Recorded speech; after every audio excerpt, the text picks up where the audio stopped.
Dahlan Iskan dikenal sebagai sosok gila kerja. Hasil kerja kerasnya Dahlan Iskan memiliki media di seluruh Indonesia melalui Jawa Post Group yang bermarkas di Surabaya. Pada tanggal 19 Oktober 2011 Dahlan Iskan diangkat menjadi Menteri Negara Badan Usaha Milik Negara menggantikan Mustafa Abu Bakar. Sebelum menyimak kata-kata bijak Dahlan Iskan, bagi yang belum klik subscribe-nya silahkan klik dan klik juga loncengnya. Terima kasih bagi yang sudah klik. Mari kita simak kata-kata bijak Dahlan Iskan. Tetap sabar, semangat, dan tersenyum. Karena kamu sedang menimba ilmu di universitas kehidupan. Allah menaruhmu di tempatmu yang sekarang bukan karena kebetulan. Ketika kamu lelah dan kecewa, maka saat itu kamu sedang belajar tentang kesungguhan. Orang hebat tidak dihasilkan dari kemudahan, kesenangan, dan kenyamanan. Mereka dibentuk melalui kesulitan, tantangan, dan air mata. Dunia ini cukup untuk menampung apapun, namun tidak cukup menampung orang yang tamak dan serakah. Ketika kamu merasa sepi dan sendiri, maka saat itu kamu sedang belajar tentang ketangguhan. Mimpi sebaiknya tidak terlalu jauh sehingga bisa tercapai. Tetapi, saat sudah tercapai, orang harus bisa bermimpi lagi. Begitu seterusnya sehingga hidup akan selalu indah dan berwarna. Seseorang yang dekat dengan Allah, bukan berarti tidak ada air mata. Setiap orang punya jatah gagal. Habiskan jatah gagalmu saat muda.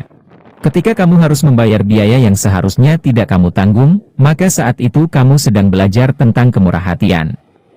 Orang boleh salah dalam bertindak, asal tidak salah sejak dari pikirannya. Tidak ada rumus kecuali Anda harus berhasil.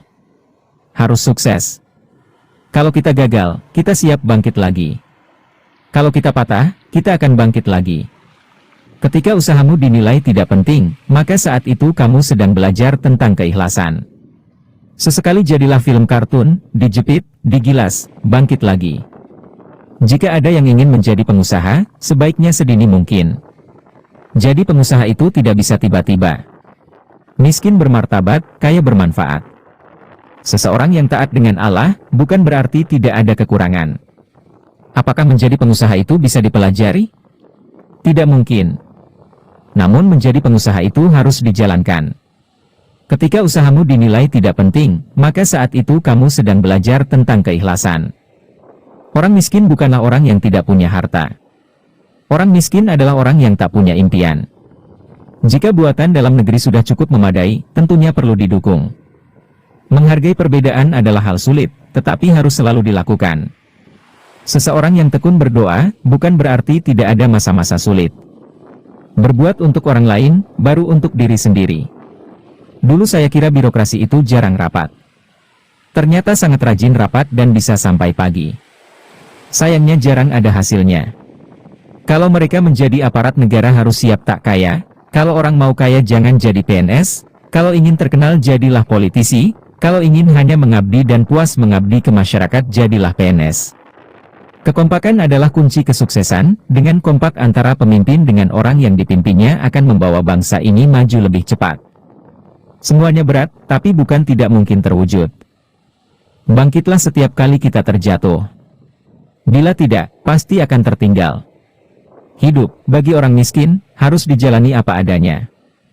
Karena memperlakukan perusahaan itu seperti memperlakukan istri. Tidak boleh sembarangan. Masak taman bagus tapi pabriknya tidak bagus. Karena pabrik tempat cari uang dan taman tempat buang uang. Masyarakat miskin tidak boleh dibiasakan apa-apa gratis. Ini juga merupakan salah satu pendidikan pemberdayaan mereka. Orang yang bisa mengendalikan emosinya adalah pemenang hidup sejati. Orang yang melakukan kesalahan dan tidak berusaha memperbaikinya, sebenarnya dia sedang melakukan kesalahan berikutnya. Semua hal atau semua kesulitan dan semua pemborosan sebetulnya bisa kita atasi, kalau mau. Jadi permasalahannya adalah bukan bisa atau tidak bisa, tapi mau atau tidak mau. Kesuksesan berawal dari kejelian melihat peluang. Indonesia tidak akan bisa mundur, dia harus maju. Masalah berikutnya adalah ingin cepat atau lambat. Saya doakan Anda gagal dulu dan saya harapkan Anda tidak menyerah.